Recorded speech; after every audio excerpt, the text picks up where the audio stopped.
2-3 দিন আগে আসছিল ওর নাকের পলিপাসের সমস্যা নিয়ে। ওর নাক রাতের বেলা বন্ধ হয়ে থাকতো, আর ঘুমাইতে গেলে দেখা গেছে যে নাক বন্ধ হয়ে গলা দিয়ে শ্বাস নিতে হইতো, আর কন্টিনিউ ওর নাকে ঠান্ডা সর্দি লেগে থাকতো। সবচেয়ে বড় কথা হলো যে মাদ্রাসায় গেলে, মাদ্রাসায় পড়াশোনা করে, মাদ্রাসায় গেলে মাথা ব্যথা করে, না মাথা ব্যথা করে। তো এই সমস্যাগুলো নিয়ে দেখা গেছে যে ঠান্ডার ওষুধ কন্টিনিউসলি যখন খাওয়াইতেছে কোনোভাবে কোনো ফলাফল পাইতেছে না। তো আমাদের সম্পর্কে আমার ছোট বোনের মেয়ে, ফুফাতো বোনের মেয়ে, তো আমার কাছে যখন দেখাইছে আমি দেখলাম 2 দিন আগে যে নাকের ভিতরে হাইপারট্রফি ইনফেরিয়র টার্বিনেট হয়ে গেছে। তো ইনফেরিয়র টার্বিনেট যাদের বাচ্চাদের হয়, এই বাচ্চাদের সহজে আপনার ব্রেন ডেভেলপ হয় না বা স্বাস্থ্য ডেভেলপ হয় না। হ্যাঁ, তারপর দেখা গেছে খাওয়া খাদ্যের রুচি কমে যায়, পড়াশোনায় মনোযোগ কম।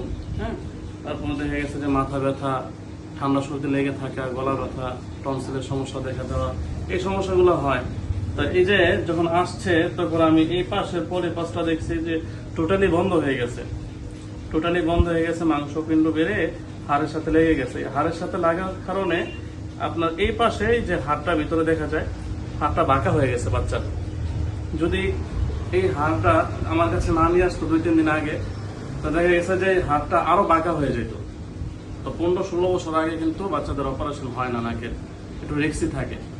আসার পরে 2 দিন আগে বাবুটার চিকিৎসা দিলাম। ওর বয়স মনে হয় 9 বছর, না 8 বছর, 8 বছর। তো 8 বছর চিকিৎসা দিলাম, মানে এভরিথিং। সব বাচ্চাদের তো চিকিৎসা দেয় আল্লাহর রহমতে। বাচ্চারা কোনো সময় কান্নাকাটি করে না বা জ্বালা পড়া করে না, ব্যথা করে না, একদম স্মুথলি ভাবে বসে থাকে ওরা। হ্যাঁ, ইজিলি ভাবে আবার বাসায় চলে যায়, বুঝতে পারে না যে ওনাদের চিকিৎসা দিচ্ছি। তো ওরা যখন চিকিৎসা দিতে গেছিলাম, আমি একটার পর একটা ওষুধ দিতেছি, কিন্তু ওর কোনো আলাদই পাইতেছে না, মানে একদম ঠান্ডা। বলেও নাই যে আম্মু আমার কাছে কষ্ট হইতেছে, খারাপ লাগতেছে, এরকম কিছু বলেও নাই। তো আচ্ছা, ওর নাকে 2 দিন আগে এই নাকে করাইছিলাম, আল্লাহর রহমতে এটা শুকিয়ে গেছে। তুমি দেখছিলাম না শুকিয়ে গেছে, শুকিয়ে গেছে। তো এটাতে আম্মু ব্যথা পাও এখন? তোমার যখন ওষুধ দিয়েছিলাম নাকের ভিতরে, এই যে স্প্রে করছি, ড্রপ দিয়েছি, অনেকে বলে যে একটা স্প্রে বা ড্রপের মধ্যে কি কাজ হয়ে যায়? না, ওষুধ দিতে হয়, অনেক ওষুধ দিতে হয়। যার কারণে মাঝে মাঝে কিছু ভিডিওর মধ্যে অনেকে দেখে যে শুধু তুলা দিয়ে একটু ওষুধ দেয়, তুলা দিয়ে ওষুধ, এটা জাস্ট শুধু একটা নর্মালি ড্রপ, তারপরে আরো কিছু ওষুধ আছে। তোমার যে ওষুধ দিছি, বিভিন্ন ধরনের ওষুধ দিছি, ক্রিম দিছি, তুমি ব্যথা পাইছে না? ব্যথা পাই নাই। আজকে আসছে এনাকে চিকিৎসা করাইতে, তো এনাকেও আজকে চিকিৎসা করে দেব। তো বিষয়টা হচ্ছে যে আমরা যারা বাচ্চাদের চিকিৎসা নিতে অনেকটাই ভয় পাই, অনেকেই দেখা গেছে যে ফোন দিয়ে বলে, ভাই বাবুর বয়স ছোট, এখন কি চিকিৎসা হবে কিনা, বা একটু রিস্ক হবে কিনা, বা ব্যথা ট্যাথা পাবে কিনা। সবচেয়ে বড় প্রশ্নটা একটাই, যে একেবারে কমন প্রশ্ন, যে বাবু যে কান্নাকাটি করবে, ব্যথা ট্যাথা করবে, জ্বালাপোড়া করবে কিনা। বাংলাদেশের মধ্যে ময়মনসিংহ, গাজীপুর, সিলেট, সুনামগঞ্জ, রাজশাহী, বিভিন্ন ডিস্ট্রিক্টের মধ্যে এই সমস্ত চিকিৎসা হয়। হোমিওপ্যাথি বিশেষ করে চিকিৎসাগুলো হয়। অনেকে এসিড দিয়ে চিকিৎসা করে, কটন বার দিয়ে। তো যেদিক দিয়ে ওষুধটা লাগায় ওদিক দিয়ে নষ্ট হয়ে যায়, পুড়ে যায়, এমনকি ঘা হয়ে যায়। বাচ্চাদের অনেকটাই কষ্ট হয়, ব্যথা হয়। গতকালকে একটা বাচ্চা নিয়ে আসছে যাত্রাবাড়ি থেকে, তো ওইখানে বললো যে হোক, ওইখানে বললো যে বাচ্চা নাকের ভিতরে মাংস পড়ে গেছে, পড়ে গিয়ে এই সাইড দিয়ে নষ্ট হয়ে গেছে, মানে ঘা হয়ে গেছে, এদিক দিয়ে গর্ত হয়ে গেছে। তো অনেকটাই বলে কান্নাকাটি করছে। আসলে আমি সতর্ক করার জন্য ভিডিওগুলো দেই। আর সবচেয়ে বড় কথা হলো, ছোট বাচ্চা 3 বছর, 5 বছর, 10 বছরের বাচ্চাদের এই চিকিৎসাগুলো দিয়ে থাকি অনেক বছর যাবতীয়।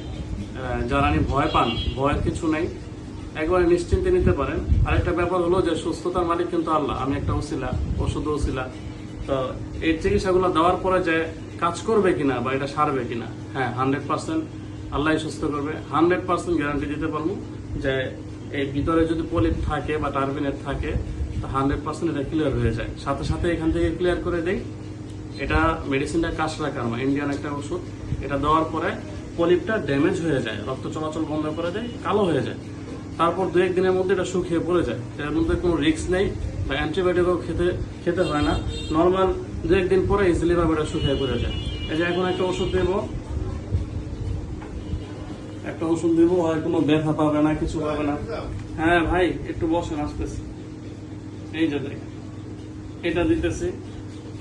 আম্মু ব্যথা পাও, জলে ব্যথা করে, এটার পর আবার স্প্রে দিব। তো ভিডিওটা বড় হইতেছে দেখে মূলত আমি এত দীর্ঘ সময় চাইতেছি না। এই যে এই ওষুধটা দেওয়ার পরও আরেকটা ওষুধ দিব, ব্যথা পাবে না। তারপর আরেকটা ওষুধ দিব, ক্রিম দিব, ওইটা তো ব্যথা পাবে না। তো এই যে ভিডিওগুলো যদি দেখেন, তাহলে আমার অনেকগুলো ভিডিও আছে বাচ্চাদের, ওইগুলো দেখলে আপনারা বুঝতে পারবেন।